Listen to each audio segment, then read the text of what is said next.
What if your body has been quietly alerting you to diabetes, and you've been dismissing those alerts every single day?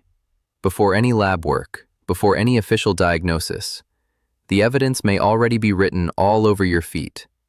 And what I'm about to share with you today could fundamentally reshape the way you view your health. Most people believe diabetes can only be caught through a blood test. You see your doctor, the results come in, and that's when you learn the news. I understand that assumption. For a long time, that's exactly what most of my patients thought too.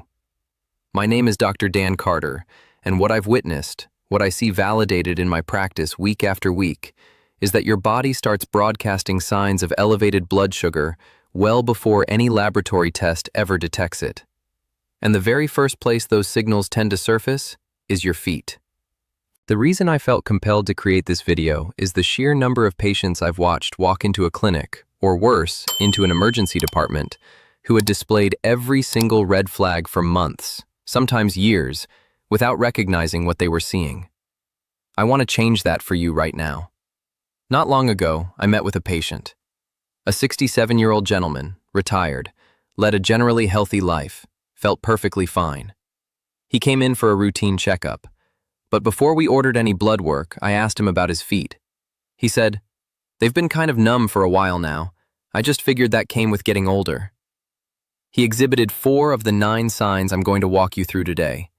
His fasting glucose came back at 214. He had been living with diabetes for more than 2 years without the slightest clue.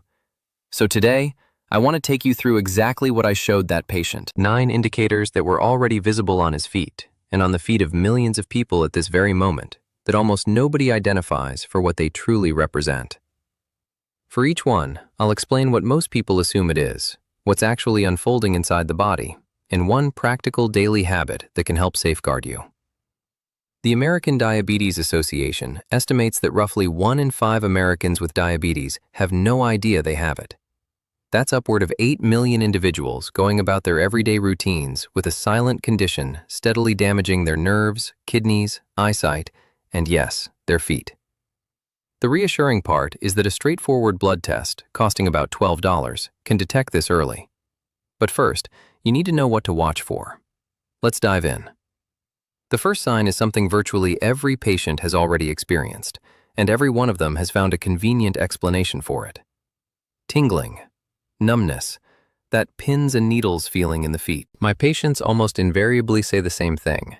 "Dr. Carter, my foot just falls asleep sometimes. I was sitting with my legs crossed." And sure, that can happen to anyone now and then, but I always press further with one key question. Is this happening regularly, without any clear reason? Because if the answer is yes, we need to investigate what's really going on. Frequent, recurring numbness or tingling in the feet, what doctors call peripheral neuropathy, is one of the earliest signals that blood sugar has been elevated for an extended period. The excess glucose coursing through your bloodstream gradually erodes the protective sheath surrounding your nerves. It's a slow process, which is precisely why most people overlook it. I describe it to my patients like this. Imagine your nerves as electrical wires. Each wire has an insulating coating around it. That insulation is what allows signals to travel crisply from your brain all the way down to your toes. When blood sugar stays high, it behaves like a corrosive substance slowly eating through that insulation. The wire still works for a while, but the signals begin arriving garbled. That distortion is the tingling you feel. According to the American Diabetes Association, peripheral neuropathy strikes nearly half of all people with diabetes. It's the single most prevalent complication, and it almost always starts in the feet. That means right now, tens of millions of people are experiencing this tingling and writing it off as nothing. Don't be one of them. My advice for anyone over 60, take a 20 to 30 minute walk every single day. Not a run, not a jog, a walk. Movement is the most effective way to keep blood flowing to your feet and to preserve those nerve endings. And start cutting back on added sugar in your diet today. Not next month, today. The second sign, and this is the one my patients describe as the most disturbing of all, doesn't strike during waking hours. It arrives at night, when they're alone and trying to sleep, with nothing to distract them from it. Many of my patients chalk it up to being on their feet all day, or the summer heat, or plain fatigue. And sometimes that's exactly what it is. But when a patient tells me their feet feel like they're on fire, especially at night while lying in bed, that immediately captures my full attention. A burning sensation in the soles of the feet, particularly after dark, is a classic early hallmark of diabetic neuropathy. Here's what's happening beneath the surface. The nerves in your feet have sustained damage from excess glucose and have begun transmitting faulty signals to your brain. Your brain receives a message that reads, heat, even though nothing warm is touching your foot. The nerves are misfiring. Picture a smoke detector with a defective sensor. There's no fire in the building, but the alarm keeps sounding because the sensor itself is broken. Your nervous system is doing the same thing. The burning isn't coming from outside your body. It's originating from injured nerve tissue sending distress signals. Research published in Diabetes Care determined that burning foot pain ranks among the earliest reported symptoms in patients who go on to receive a type 2 diabetes diagnosis, often surfacing 1 to 3 years before a formal determination is made. 2 habits I suggest here. First, ensure you're drinking at least 8 glasses of water every day. Adequate hydration supports your kidneys in clearing excess glucose and promotes nerve tissue health. Second, incorporate more fiber into every meal: vegetables, legumes, oats. Fiber decelerates the rate at which sugar enters your bloodstream, which is precisely what those struggling nerves need. The third sign demands your close attention, because this is the one that crosses the line from uncomfortable to genuinely dangerous. It's the sign that sends the most patients rushing to the emergency room. They arrive saying, "Dr. Carter, I had a small blister from my shoe about 3 weeks ago. It still hasn't closed." They waited. They assumed it would heal on its own. And most minor wounds do, but not when blood sugar is elevated. When blood sugar remains persistently high, your body progressively loses its capacity to repair itself. The blood vessels throughout your body, including the tiny ones in your feet, begin to narrow and stiffen. This means that oxygen, immune cells, and the nutrients responsible for tissue repair simply can't reach the wound fast enough. The wound just lingers there, open, exposed, and agonizingly slow to close. Think of it like trying to irrigate a garden through a hose with a severe kink. The water exists, but it can't get where it's needed. That's precisely what elevated blood sugar does to the circulation in your feet. The healing components are present in your blood. They just can't reach the wound. And an open wound that refuses to close is an infection in waiting. The Centers for Disease Control reports that diabetic foot ulcers are the primary cause of non-traumatic lower limb amputations in the United States, exceeding 100,000 annually. Virtually all of them were preceded by a small wound that was dismissed. Tonight, after your shower, sit down and inspect both feet carefully. Look between every toe. Check your heels. If you spot any cut, blister, or broken skin, clean it with gentle soap and water, apply an antiseptic, and cover it. And if it hasn't improved within 48 hours, contact your doctor. Not next week, 48 hours. The fourth sign is hiding in plain view. Most people walk past it daily without grasping what they're seeing. It's visible, it's been there, and almost nobody connects it to blood sugar. Patients notice their feet turning darker or developing a reddish tone and tell me, "I think it's just sun exposure," or "I've always had darker skin around my ankles." And that may be accurate, but there's a specific pattern of discoloration, particularly around the ankles, that I'm trained to look for when assessing blood sugar risk. When circulation is compromised by elevated glucose, the lower legs and feet don't receive enough fresh, oxygenated blood. The skin shifts color as a result. You might observe darkening, a deep reddish cast, or even a bluish tinge around the ankles. This is your skin signaling that blood flow to that region is inadequate. In some patients, the skin in those areas also becomes thinner and more delicate, another indication that the tissue isn't receiving proper nourishment. I always frame it this way. Think of your blood as a delivery service, transporting oxygen and nutrients. Your feet sit at the end of the longest route in your body, farther from your heart than anything else. When the roads narrow because of damaged blood vessels, the deliveries stop arriving on schedule. The skin, starved of fresh oxygen, changes color. It's a distress signal you can see with your own eyes, if you know what to look for. A study in the Journal of the American Academy of Dermatology found that these skin changes are detectable on average a year and a half before a formal diabetes diagnosis. The daily habit here: 5 minutes of ankle rotations, toe raises, and calf stretches every morning. Even that modest amount of movement pushes blood into your feet. And if exercise is difficult for you, simply propping your feet up slightly while seated can make a meaningful difference. The fifth sign surprises my patients more than any other because it appears completely benign. In fact, most people have dealt with it for years and never once connected it to blood sugar. Dr. Carter, my heels crack every winter. It's just dry skin. I hear that constantly, and yes, cracked heels are extremely common. But when your heels are splitting badly in the middle of summer, or no moisturizer seems to make a dent no matter how generously you apply it, that's an entirely different matter. Diabetes can damage the autonomic nerves, the ones governing automatic functions you never have to consciously think about. One of those functions is regulating moisture and sweat production in the skin. When these nerves are compromised, the sweat glands in your feet stop working correctly.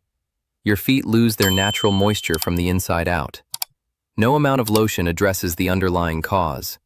Think of your skin like a brick wall that needs to stay sealed. When those autonomic nerves are impaired, the mortar between the bricks starts to crumble. Fissures form. And those cracks in the skin of your feet aren't merely a cosmetic concern. They're open doorways for bacteria and infection. In a foot with compromised circulation, that infection can escalate rapidly. I've had patients come in with heel fissures so deep they were bleeding, and they told me they'd been applying lotion for 2 years with no improvement. That's not a skin issue, that's a nerve issue. The American Podiatric Medical Association identifies chronic, treatment-resistant heel cracking as a notable indicator of autonomic neuropathy in older adults, a condition directly linked to prolonged elevated blood sugar. Moisturize your feet every evening before bed. A good quality lotion or pure coconut oil works well. Apply it generously across the sole and heel, but never put moisturizer between your toes. Trapped moisture in that area encourages fungal growth. And drink 8 glasses of water daily. Your skin needs hydration from within just as much as from the surface. I want to pause here for a moment. We've covered 5 signs so far, and I'd like to ask you something directly. Have you noticed any of these signs in yourself? Or in someone you care about, a spouse, a parent, a sibling? If the answer is yes, even for just one sign, go to the comments right now and type "yes" in capital letters. That's all I need. I read every single comment on this channel, every one. If you have a question, ask it. If something worries you, say so. This channel exists not to lecture you, but to have a genuine dialogue with you. And if you're finding this valuable, hit the like button right now. It takes 1 second, and it tells the algorithm to show this video to more people over 60 who need to see it. Alright, let's continue. The 6th sign is more serious than most people appreciate, because it's not just about your feet, it's about what's happening to your kidneys simultaneously. Nearly everyone I've examined with this tells me I sit at my desk all day, or I'm on my feet for work. Occasional swelling from extended activity is perfectly normal. I want to be clear about that. But if your feet and ankles are consistently puffed up and you're finding deep sock marks etched into your skin every evening, that paints a very different picture. Elevated blood sugar affects the kidneys. The kidneys govern your body's fluid balance. When kidney function is impaired by years of high glucose, fluid accumulates at the lowest point of your body, your feet and ankles. This swelling, known as edema, is a sign that your body's filtration system is under strain. Think of your kidneys as the water treatment facility for your entire system. Every drop of blood passes through them to be purified and balanced. When elevated blood sugar damages those filters, the system backs up. Excess fluid has nowhere to go but downward. Gravity handles the rest. The fluid pools in your ankles. You press a finger into the swollen area, and the indentation lingers for several seconds. That's called pitting edema, and it's not something to shrug off. The National Kidney Foundation reports that diabetic kidney disease affects roughly 1 in 3 adults with diabetes, and swelling in the lower extremities is frequently the first visible indication that kidney function is being undermined. When you rest, prop your feet above heart level, even a few inches on a pillow. This helps redirect accumulated fluid back toward the center of your body. And cut back on sodium in your diet. Salt prompts your body to retain water, which worsens edema considerably. Read labels carefully. Many canned and processed foods harbor far more sodium than people expect. And if the swelling is new, persistent, or getting worse, bring it to your doctor's attention at your next appointment.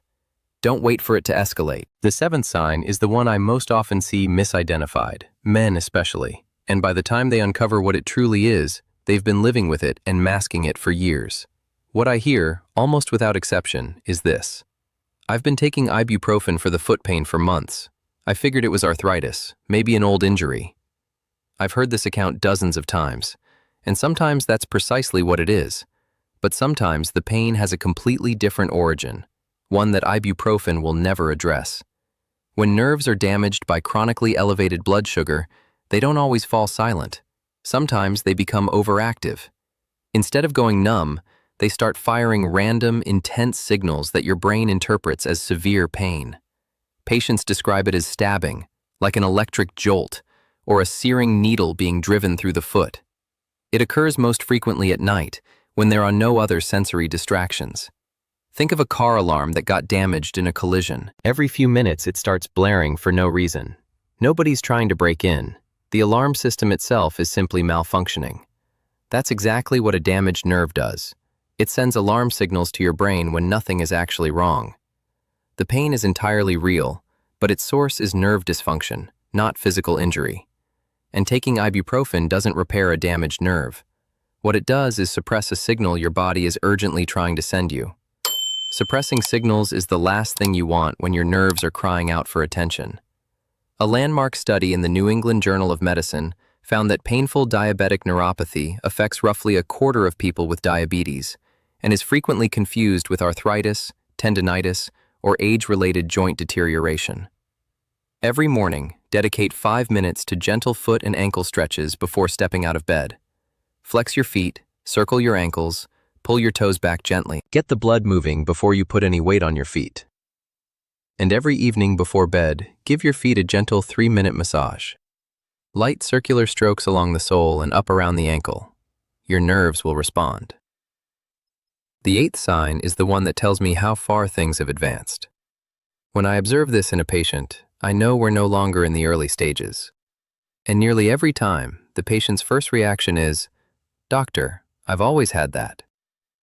They say, "I've always had cold feet, Dr. Carter. My wife's been commandeering the electric blanket every winter for 3 decades." And I laugh along with them. But then I ask, "Are your feet cold in July? Are they cold under 3 layers of blankets?" Because that's when it becomes a concern. Feet that remain cold, regardless of the ambient temperature. Cold in summer, cold under heavy covers, cold even when the rest of your body feels perfectly warm, are a strong indicator of significantly diminished blood circulation in the lower extremities. Your blood vessels have narrowed or stiffened to the degree that warm blood simply isn't reaching the tips of your feet in sufficient volume. Think of your blood vessels like a heating system that runs pipes to every room in your house. When those pipes narrow from glucose-related damage, the warmth doesn't make it to the far end of the house. That room stays cold, no matter how hard the furnace works. The chill isn't about the weather, it's about the pipes. The American Heart Association identifies peripheral artery disease, caused by narrowed blood vessels, as affecting over 8 million Americans, with diabetes being the single largest contributing factor. Persistently cold feet are among its earliest and most consistent symptoms. The best response here is a 30-minute brisk walk every day, not a leisurely stroll, a purposeful, arm-swinging walk. This drives blood circulation into the feet and lower legs, strengthens vessel walls, and over time can help reverse some of the early narrowing. Start with 10 minutes if 30 feels like too much. The critical thing is to begin today. The ninth sign, and this is the one almost nobody ever talks about. I've never encountered it in a patient pamphlet. Most people walk right past it, including many physicians. But once you're aware of it, you'll never miss it again. I almost never have to raise it myself, because patients rarely spot it on their own. But during a foot examination, when I inspect the lower legs and the tops of the feet, sometimes there's a noticeable absence of hair in those areas. The patient glances down and says, "Huh, I never noticed that." And that's exactly the problem. It's a subtle sign, easy to miss, but it carries genuine significance. Hair follicles need a steady supply of blood and oxygen to function. When circulation is severely compromised by long-standing elevated blood sugar, the follicles in your feet and lower legs gradually stop receiving what they require. Over time, they cease producing hair altogether.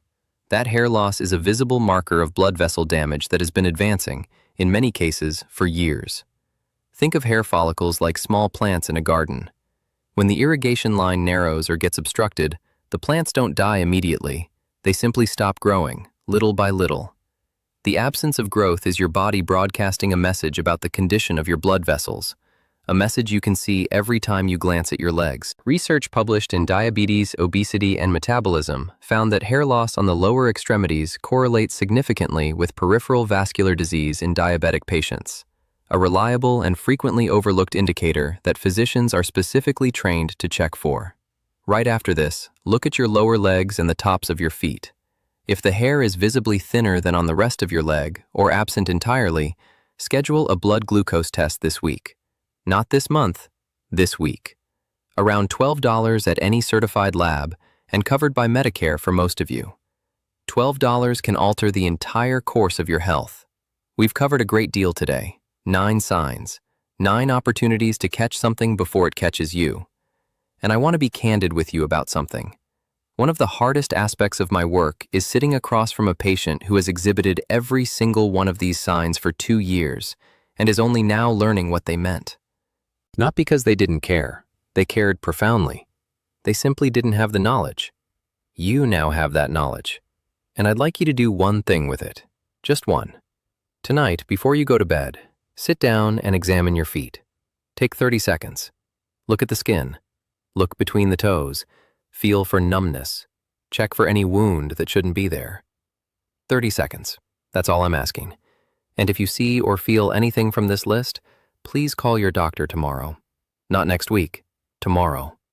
Because the earlier this is detected, the more thoroughly it can be managed, in most cases through dietary adjustments, a daily walk, and a conversation with your physician. You've worked hard for the life you have, for your independence, your health, your ability to do the things you love. Don't let something as manageable as blood sugar strip any of that away simply because nobody showed you what to watch for. Now you know. If this was helpful to you, share this video right now. Send it to someone you care about, a family member, a friend, a neighbor. You might be handing them something they didn't realize they needed. And if you'd like more conversations like this one, I post new videos on this channel every week. Topics that matter for your health after 60. Things I discuss with my patients that most people never hear outside a doctor's office. Subscribe and bring someone you love along with you. I'm Dr. Dan Carter. Stay aware, stay proactive, and take care of those feet. I'll see you in the next one.